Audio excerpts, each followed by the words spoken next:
Hi, I'm Tian Chen, and today I'm going to talk about the clinical epidemiology and outcomes of emergency department acute kidney injury, EDAKI. So why are we interested in EDAKI? Well, AKI has a high prevalence of 216 per 1,000 adult patients, and also a high mortality rate of up to 20%.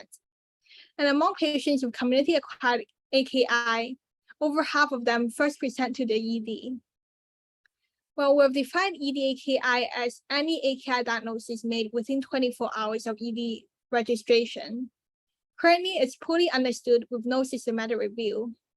Therefore, we performed a systematic review to look into the incidence and demographics of EDAKI, the risk factors, outcomes, as well as risk factors for EDAKI mortality.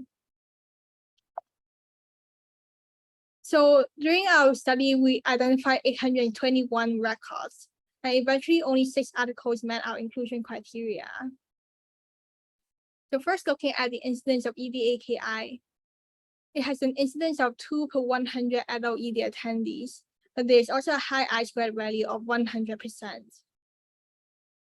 For the risk factors of EDAKI, it includes demographics factors like increasing age, nursing home, previous hospital admission within 30 days, and discharge diagnosis of diabetes, obstructive neuropathy, sepsis, gastrointestinal medical conditions, and also some admission blood tests like higher serum creatinine, bilirubin, C-reactive protein, white blood cell, alanine aminotransferase, and lower serum sodium and albumin.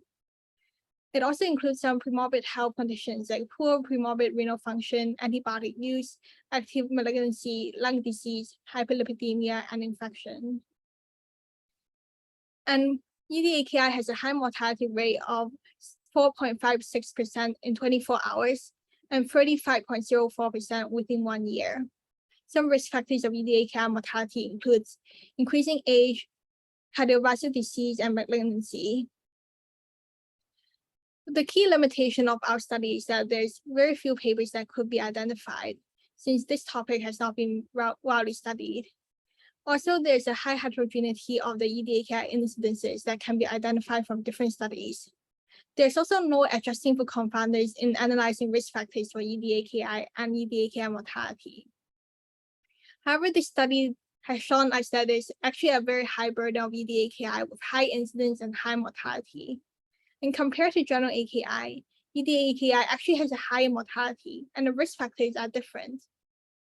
And this calls for further research on EDAKI, identification of red flags for suspicion at the ED, and also standardized protocol for suspected AKI management at the ED. Thank you.